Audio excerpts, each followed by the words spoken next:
Pessoal, só uma atualização para vocês do caso lá do Oswaldo Eustáquio, tá? Eu já falei sobre isso no vídeo de ontem. O Oswaldo Eustáquio é um jornalista que foi preso por crime de opinião. Está claramente sendo perseguido pelo Alexandre de Moraes e foi preso em cima de evidências totalmente furadas. E ontem sofreu um acidente, supostamente, na cela de cadeia e foi parar no hospital. O que a gente ficou sabendo hoje é que ele fraturou a vértebra T5, que eu não entendo nada de medicina, então eu vou ler aqui a thread dos Médicos pela Liberdade, em que eles falam que a fratura do corpo da vértebra T5 não é comum, mas também não é rara, ou seja, pode realmente ter acontecido, é causada por traumatismo direto, ou seja, por um impacto direto. E isso pode ser tanto uma queda quanto uma ocasionada por agressão. E veja, isso é com o que a gente sabe até aqui, porque se foi uma queda de fato ou se foi uma agressão de fato, existem formas de um legista descobrir isso. Tá? É porque até aqui a gente não tem informação. Tudo que a gente sabe é que houve a quebra dessa vértebra e que com isso o Oswaldo Eustáquio está paralítico, ele não está movimentando as pernas, está paraplégico.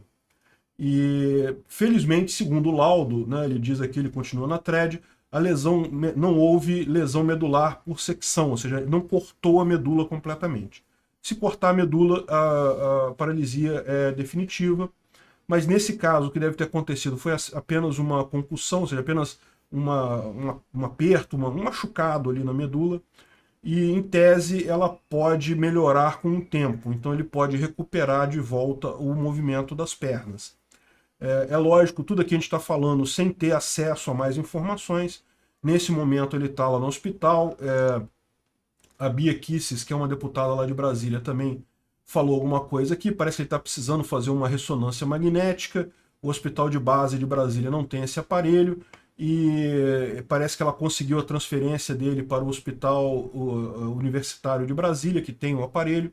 E ele deve fazer essa ressonância agora às 7 horas da manhã para identificar o que, que houve, eventualmente fazer um tratamento, ou seja, é uma lesão muito grave, ele está sem poder andar, ele está paraplégico, pode ser que com um tratamento adequado ele volte a andar, ele se recupere, mas não foi nenhuma brincadeira não, foi um acidente muito sério que ele sofreu lá. E lembra que a gente ainda não tem o depoimento dele sobre o que aconteceu. Ele não falou com ninguém ainda, nem o advogado conseguiu chegar perto dele, nem os familiares. A polícia não deixa. E mesmo que eventualmente a gente venha a ver um depoimento dele dizendo que foi meramente acidente, eu lembro a vocês que isso não quer dizer que tenha sido meramente acidente, porque ele pode perfeitamente estar sendo pressionado por policiais a dizer dessa forma. Esse tipo de jogo é muito complicado de jogar, é muito triste quando acontece, mas o fato é, o cara estando preso, ele está subjugado pelos policiais dali. Não se sabe se esses policiais são pessoas de bem ou se são pessoas do mal. É possível que sejam do mal. Vocês sabem, é o Alexandre de Moraes que está coordenando essa coisa toda, então certamente você tem esse problema aí. E aqui a gente chega no ponto que eu quero tratar com vocês. Eu desejo meu melhor ao Oswaldo Eustáquio, eu espero que ele se recupere disso daí, realmente é uma coisa muito triste. Mas a gente tem que ver dois pontos importantes nessa história toda aqui, que é justamente um que eu já mencionei, mas eu vou complementar, que é o absurdo desse processo contra ele, o fato dele esse processo estar em investigação a tempo indeterminado, sempre renovando a investigação, renovando o inquérito policial. Eu expliquei no outro vídeo, o processo penal no Brasil, aliás, no mundo todo é assim, na maior parte do mundo é assim. Você tem duas fases, tem a fase inquisitorial, que é a investigação, que em tese não tem muito direito de defesa, contraditório, essas coisas, porque em tese toda a investigação vai desaguar numa fase processual, ou seja, num processo penal. Aí sim a vítima e o autor, desculpa, o autor vai ter o direito à ampla defesa, ao contraditório, a tudo mais, e ele pode se defender ali, tudo bem. Em tese, durante a investigação, para se levantar provas, ele não tem muito o que fazer ali, mas depois disso ele vai ter a oportunidade de se defender. A questão é, se você fica prorrogando essa fase de investigação ad eternum, a pessoa nunca tem direito de se defender, entendeu? Porque ela sempre vai ficar esperando a fase processual, essa fase processual nunca vem. E por que os ditadores e pessoas antidemocráticas fazem esse tipo de coisa, de ficar prorrogando o inquérito o tempo todo? Porque você pode punir pessoas no inquérito. Veja, em tese você não deveria poder. O inquérito deveria ser só para levantar provas, mas o entendimento é que, como pode acontecer da pessoa fugir, ou a pessoa ocultar prova, ou queimar prova, esse tipo de coisa, então existem algumas medidas que podem ser determinadas durante a investigação do tipo prisão temporária, prisão preventiva, que é o que está acontecendo com Oswaldo Eustáquio. A questão é, embora essas medidas, em tese, sejam para garantir a investigação, elas acabam sendo usadas, nesse caso, para punir a pessoa. É o que aconteceu no golpe de 64, com os militares aqui, quando tinha aquela perseguição esses presos políticos todos que você vê por aí, a Dilma, o Vladimir Herzog, todos eles foram presos preventivamente, nenhum deles teve processo.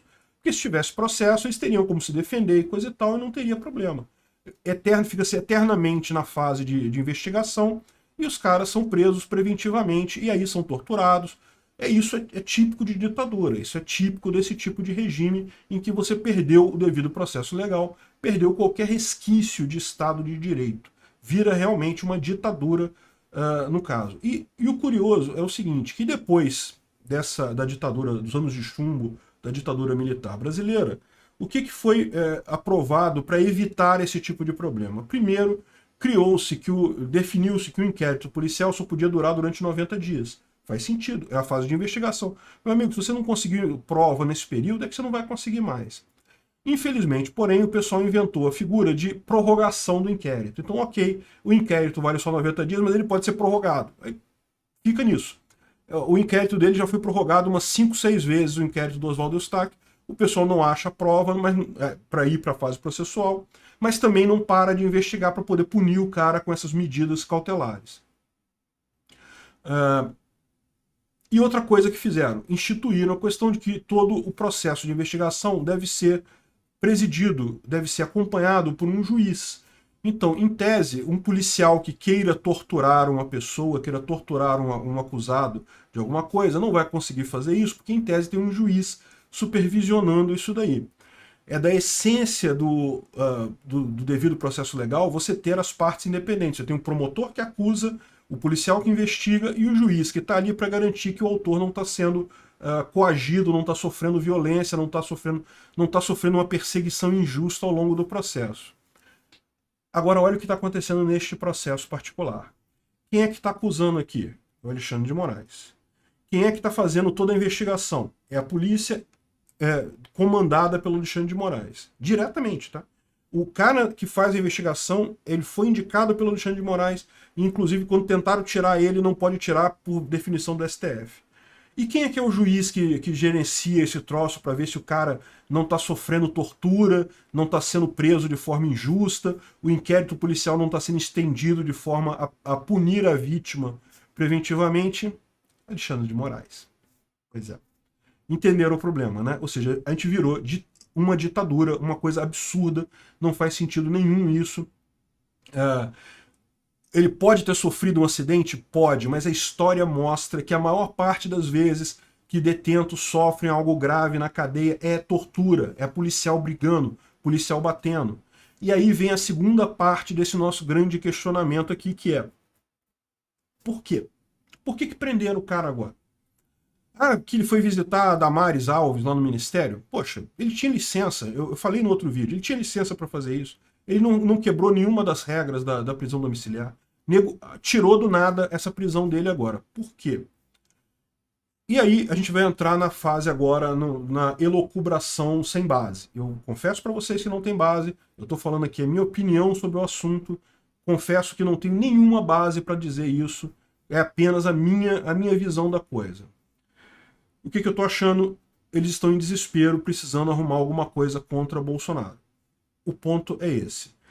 O plano deles, como eu já falei antes, era tirar Bolsonaro no início do ano que vem. O terceiro ano do governo é o ano que normalmente se faz impeachment aqui no Brasil. Já estava tudo preparado para isso. O problema é, como eles não aprovaram a reeleição do Maia e do Alcolumbre, que seria algo importante para facilitar esse plano deles, eles agora se veem limitados até o final de janeiro. Eles sabem que Bolsonaro pode ganhar o controle, um deputado mais alinhado ao Bolsonaro pode ganhar a presidência da Câmara, e aí, nesse caso, eles não conseguem mais fazer o impeachment na Câmara. Então eles se veem na obrigação de tentar alguma coisa até janeiro. Que tem evidências de que estão tramando alguma coisa? Tem. Como eu falei, vários ministros do STF não tiraram férias nesse período. Veja, não é que esse pessoal vai trabalhar não, tá? Eles não trabalham não, eles só disseram que não saíram de férias para dizer que eles podem tomar decisão em processo. Eles não precisam tomar. Se chegar alguma petição para eles lá, vai ficar na gaveta até fevereiro, mas se chegar alguma petição que eles queiram agir, eles podem nesse período. Então ficaram vários membros do STF durante janeiro. Maia já está falando em convocar a Câmara em janeiro para questão de pandemia, sei lá.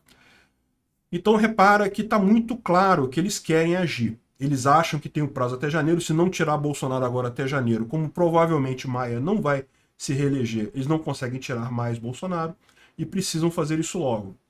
A questão toda que falta é o seguinte, como eu expliquei para vocês, eles precisam ter uma bala de prata, eles precisam ter alguma coisa muito forte contra Bolsonaro, porque no final das contas vai acabar caindo tudo na questão do Exército, das Forças Armadas. Se eles tentarem tirar Bolsonaro com um pretexto leve, com um pretexto, uma coisa frágil, disparo de WhatsApp, já está mais do que na cara que isso não teve nada a ver com a eleição dele. Ou, sei lá, inventar alguma outra coisa, claramente o mais provável é que o grosso do Congresso e o grosso das Forças Armadas fique do lado de Bolsonaro e eles não conseguiriam fazer nada. Em tese, eles não conseguiriam um impeachment, porque os congressistas ficariam do lado do Bolsonaro, perceberiam que é uma coisa muito frágil aquilo ali. Por outro lado, se o STF tentar tirar por crime comum, porque lembra, o STF pode tirar por crime comum, no final das contas também você teria a possibilidade do Exército entender que isso foi um golpe. Ou seja, no que o STF tentar tirar Bolsonaro na força, na mão grande, claramente caracteriza o golpe.